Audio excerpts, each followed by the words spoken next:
ఇక్కడి నుంచి ఈ ఇంటి బాధ్యత నీదేనమ్మా. అవును శ్వేత, ఇకపై ఇంట్లో ఎవరికి ఏం అవసరం వచ్చినా నిన్ను అడగాల్సిందే. అప్పైనా నేనైనా అక్కైనా సరే. రేయ్, మీ మైండ్ లో పనిచేస్తున్నాయా? ఇప్పుడు అసలైన ఆట మొదలు పెడతాను. నన్ను నా భార్యను కలిపావు, నా కూతుర్ని నా దగ్గరికి చేర్చావు. నా కోసం ఇంత చేసిన నీకోసం నేనేమైనా చేస్తా.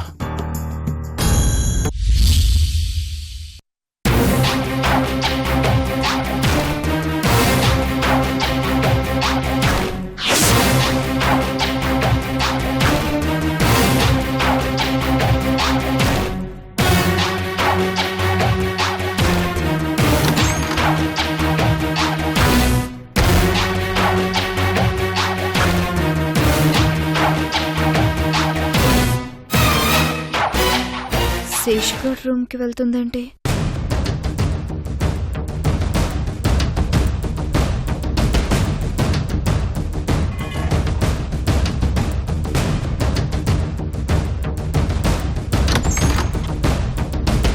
బాబాయ్, బాబాయ్, ఎవరు చూడలేదు కదా. అది నన్ను ఫాలో అవుతూ వచ్చింది బాబాయ్. కావాలనే నేను వచ్చాను.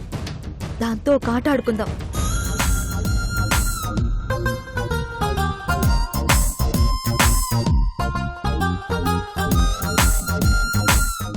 అవునమ్మా, వచ్చింది. నక్కలాగా నెక్కి నెక్కి ఇంటుంది. అయితే మ్యాటర్ స్టార్ట్ చేస్తాను. చేయి. బాబాయ్, నేను చెప్పేది జాగ్రత్తగా విను. ఆ శశి దగ్గర నుంచి ఈ రోజు నేను పెత్తనం లాగేసుకున్నాను. దాని అధికారాలు, అజమాయిషీలు అన్నీ లాగేసుకున్నాను. శభాషమ్మా, ఈ రోజు నుంచి చక్రం నువ్వే తిప్పుతావు అనమాట. పెత్తనం తీసుకున్నది చక్రం తిప్పడానికి కాదు బాబాయ్. మరి బీరువాలో ఉన్న డబ్బు, నగలు అన్నీ దోచేయడానికి.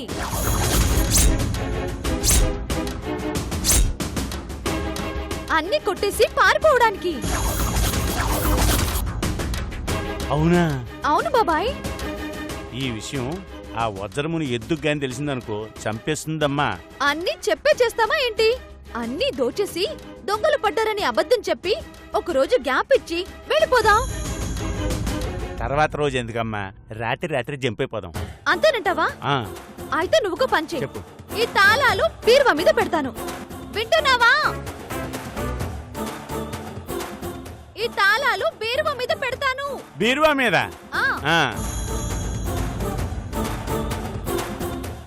నువ్వు అర్ధరాత్రి దాటగానే ఒక బ్యాగ్ పట్టుకొనొచ్చి బీరువా తాళాలు తీసి డబ్బు, నగలు అన్నీ వేసి రెడీగా ఉండు. ఇద్దరం వెళ్ళిపోదాం. బ్యాగ్ ఏం సరిపోద్దమ్మా, పెద్ద గోన్ సంచి తెస్తాను, చాలా కంఫర్ట్ గా ఉంటుంది. అలాగే బాబాయ్, ఈ విషయం ఆ శశి కంట పడకుండా చెయ్యాలి, సరేనా? 50-50. అమ్మ, రిస్క్ నేను ఎక్కువ తీసుకుంటున్నాను కాబట్టి 60 నాకు, 40 నీకు. ఐడియా నాదే కాబట్టి 60 నాకు, 40 మీకు. కోతి పిల్లల్లాగా గొడవ ఎందుకు గానీ 50-50. Deal okay. వెళ్ళొస్తాను బాబాయ్. అలాగేనమ్మా. బీరువా పైన తాళాలు పెడతాను, గుర్తు పెట్టుకో. అలాగేనమ్మా.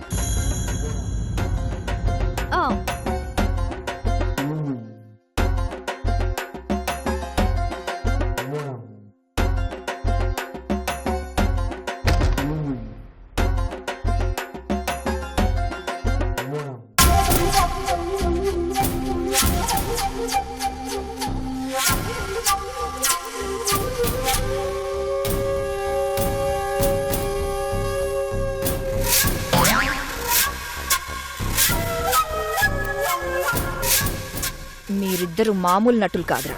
ఈ సంవత్సరం ఆస్కార్ మీకే. నా దగ్గర నుంచి పెత్తనం కొట్టేసింది మీ కష్టపడి సంపాదించుకున్న డబ్బు, నగలు కొట్టేయడానికా? ఎలా కొట్టేస్తారో చూస్తాను.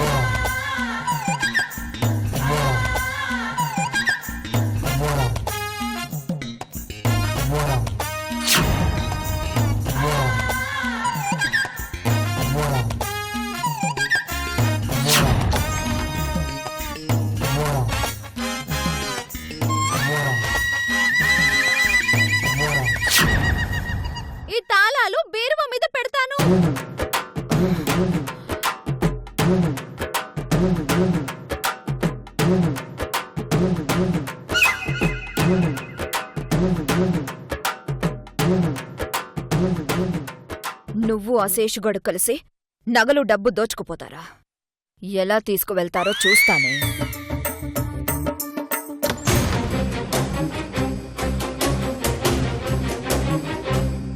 రిషి రిషి ఈ టైంలో వచ్చావండి శ్వేత. ఒక నిజం చూపించాలి, రా రిషి. ఏంటది? అది చెప్పేది కాదు, చూపించాలి. మావయ్య గారు నువ్వు కళ్ళారా ఆ నిజం చూడాలి, రా.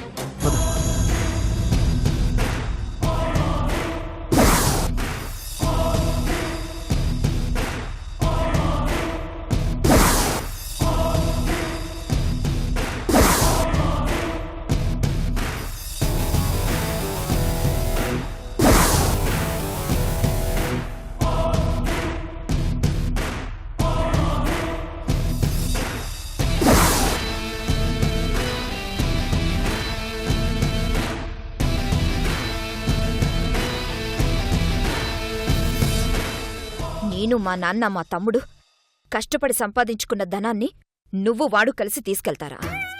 ఎంతమందిని మోసం చేస్తే ఇంత డబ్బొచ్చిందో, ఎంతమంది బతుకులు నాశనం చేస్తే ఇంత బంగారం పోగయిందో నీకేం తెలుసే?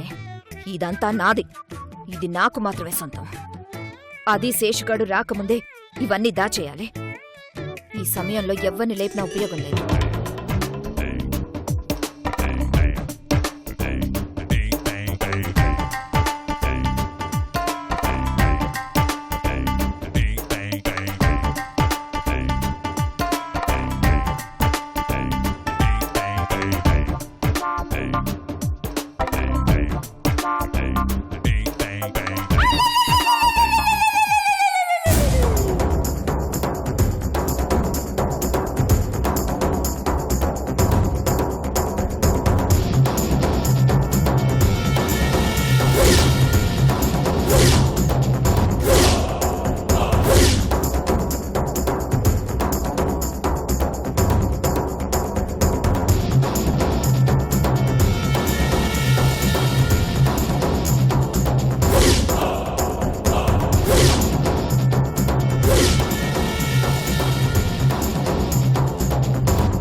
నా పెత్తనం లాక్కుంటావా?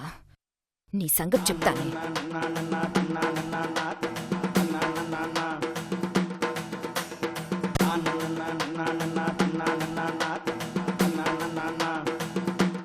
దాని గురించి మీకు తెలీదు, దాన్ని నమ్మకండి అంటుంటే నా తమ్ముడు మా నాన్న వినడం లేదు. అది దానికి పెద్ద అడ్వాంటేజ్ అయ్యింది.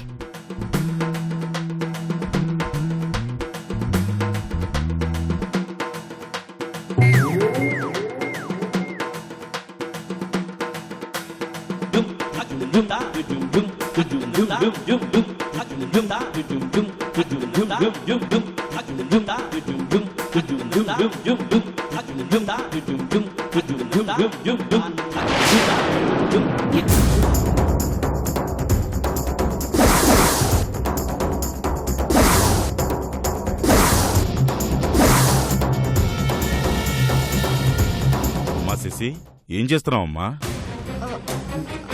అబ్బా అబ్బా, అదే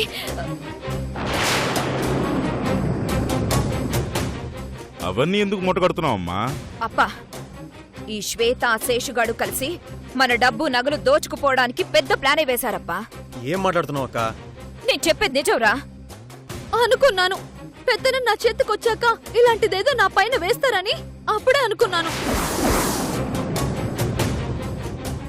పెద్దన నాకెవడం ఇష్టం లేకపోతే మళ్ళీ తీసుకోండి వదిన గారు, నాకేం అభ్యంతరం లేదు. అంతేగాని నా రూమ్కొచ్చి తాళాలు కొట్టేసి ఇలా నాపై నింద వేయడం ఏం బాలేదు. నేను తాళాలు కొట్టేలేదప్పా, బీరువా పైనుంటే తీసుకున్నా. ఏం మాట్లాడుతున్నారు మీరు? బుద్ధున్న వాళ్ళెవరైనా దొంగ చేతికి తాళాలు అందించినట్టు బీరువా పైన తాళాలు పెడతారా చెప్పండి? నీ ఇంట్లో దొంగతనం చేసే కర్మ నీకేంది చేసేమ్మా? పళ్ళు రాలగొడతాను. దొంగతనమా? మళ్ళీ ఆ మాట అన్నావంటే చెంప పగిలిపోతుంది సిద్ధప్ప. మరి ఇప్పుడు దీన్ని ఏమంటారక్క?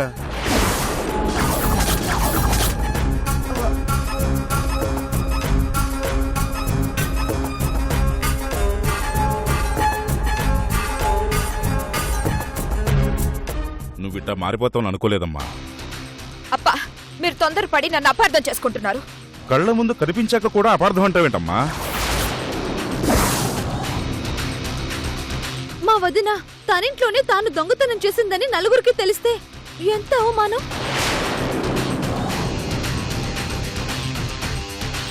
అప్పా దీని మాటలు నమ్మకండి. కత్తికి తేనె రాసి గొంతులో దించే రకం ఇది ఆ శేషుగాడు కలిసి ఆడుతున్న డ్రామా ఇది. అక్క వాడి కాళ్ళు చేతులు పడిపోయిన అందరం చెప్తున్నా నమ్మవేంటి? అది తమ్మ సరే నువ్వు చెప్పిందే కాసేపు నిజం అనుకుందాం. శ్వేత శేషులు కలిసి ఇదంతా ప్లాన్ చేస్తుంటే మరి నువ్వు నాకు చెప్పుండాలి కదా, చెప్పిందుకు చెప్పలేదు?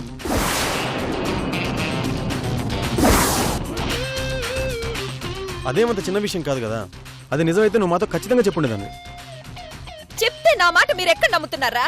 వదిన గారు ఒక తప్పును కవర్ చేయడానికి ఒక అబద్ధం, ఆ అబద్ధాన్ని కవర్ చేయడానికి ఇంకో అబద్ధం, అలా 100 అబద్ధాలు అయిపోతాయి. అవసరమా? మావయ్య గారు వదిన గారు తెలివి తక్కువతనంతో ఏదో చేశారు. మీరు మనసులో ఏం పెట్టుకోకండి.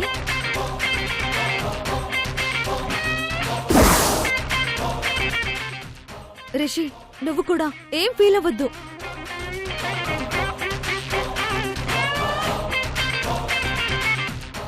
సిద్ధప్ప ఈ విషయం నీ అనుచరులతో చెప్పొద్దు.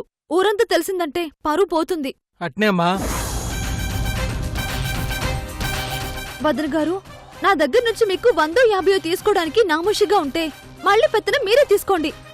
దాని మీద మీకు బాగా మోసున్నట్టుంది. వద్దు మావయ్య, ఈ పెత్తనం నాకొద్దు. అనవసరంగా నాకు వదినికి మధ్య స్మూత్ రిలేషన్షిప్ పాడైపోతుంది.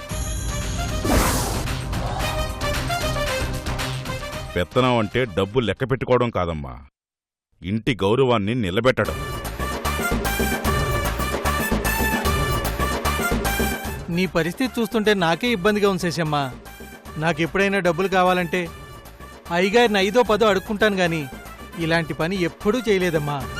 రేయ్ నా బాధ అర్థం చేసుకోండిరా, నేను చేయలేదురా.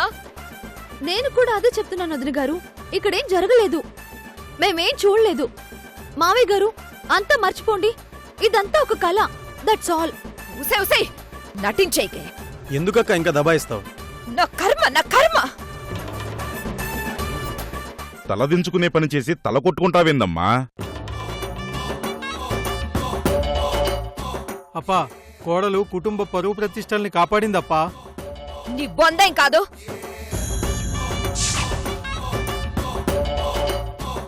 కూతురు పెళ్లి చేసుకుని వేరే ఇంటికి పోతుంది, కోడలు చచ్చేదాకా ఏడనే ఉంటది. అందుకే పెత్తనం, అధికారం, హక్కు అన్నీ కోడలివే. ఇందులో మార్పేమీ లేదు.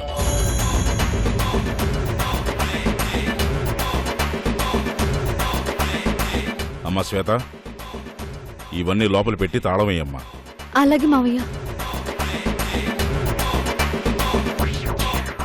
చిచి పరువు తీసావు కదా.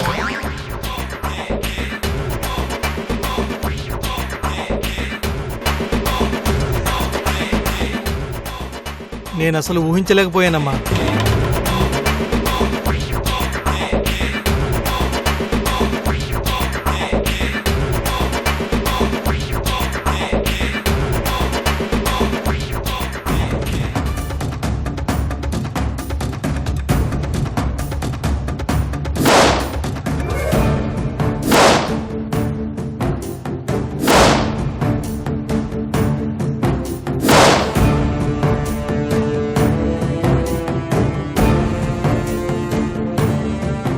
ఏం ప్లాన్ వేసావే?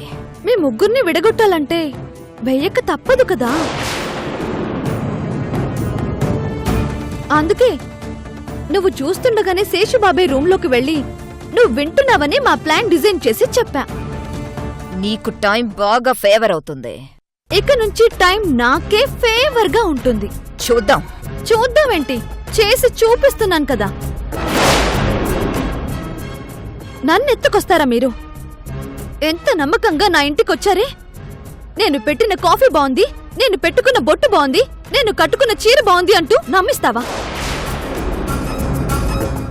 నన్ను నా ఇంట్లోంచి బయటికి రప్పించడానికి ప్లాన్స్ వేస్తావా?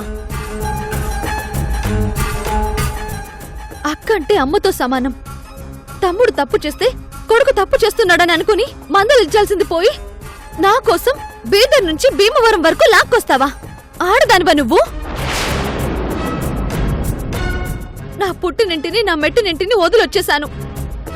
ఆ బాధ ఎలా ఉంటుందో మీకు తెలిసేలా చేస్తాను. ఒక చిన్న పిల్లని నీ తమ్ముడు పాడు చేయాలని చూస్తే అడ్డు వెళ్ళినందుకు నా జీవితం నాశనం చేస్తాడా?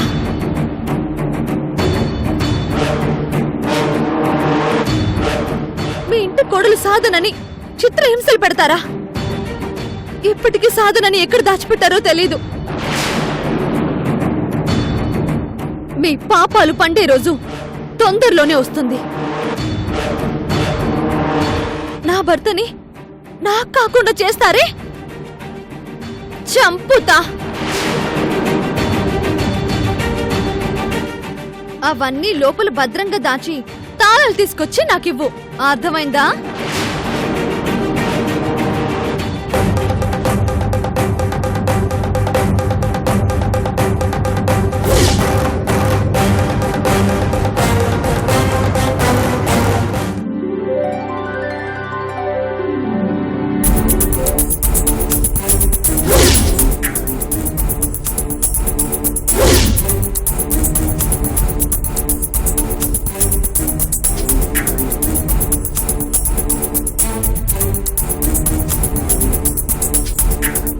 సార్, రేయ్, తన పేరు గజనీ కాదు.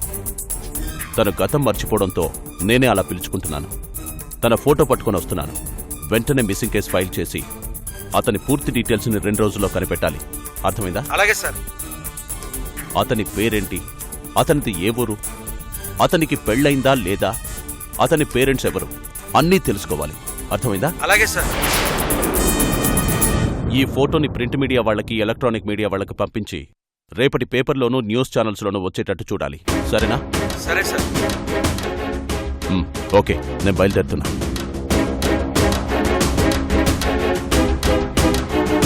Excuse me sir.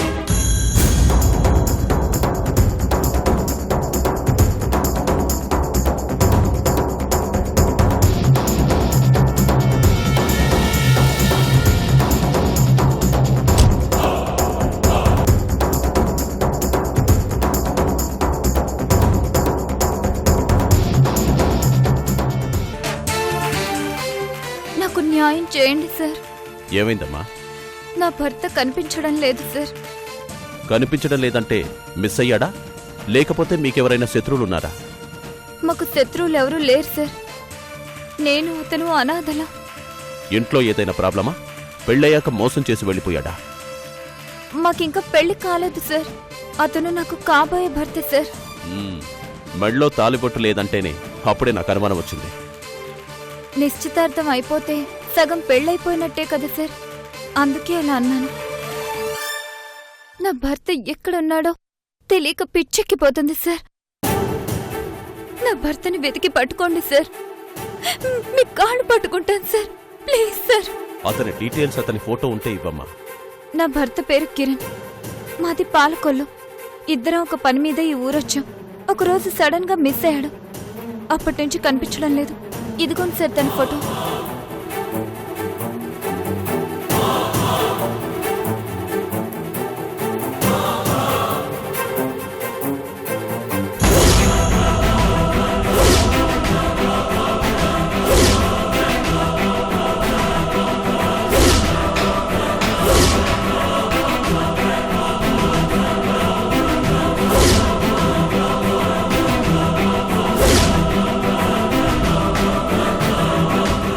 ఏం పేరన్నావు?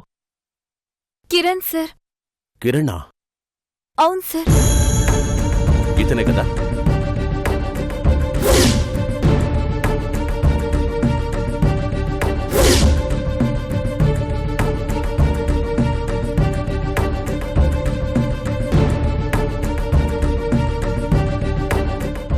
నా భర్త ఫోటో మీ దగ్గరికి ఎలా వచ్చింది సార్? నా భర్త ఎక్కడున్నాడు సార్? నా కిరణ్ మీకు తెలుసా సార్? తెలుసమ్మా. అయితే నా భర్త కిరణ్ ని వెంటనే చూడాలి. నా కిరణ్ ని చూపించండి సార్, ప్లీజ్ సార్. నా దగ్గరే ఉన్నాడు, చూపిస్తాను. పదమ్మా, కూర్చో.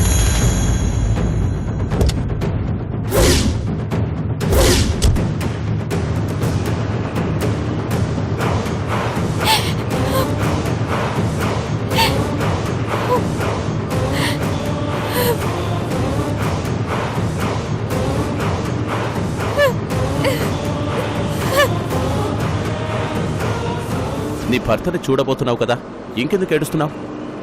ఇది ఆనందం సార్.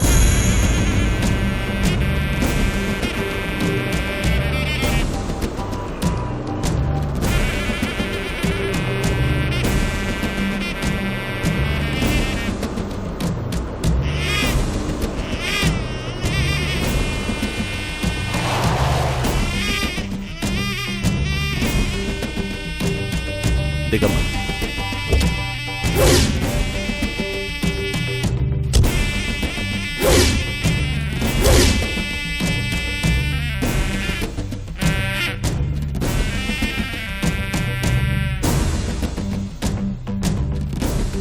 రామ్మా. ఈ రోజు నేను నా కిరణ్ని చూడబోతున్నందుకు నాకు చాలా ఆనందంగా ఉంది సార్. రా.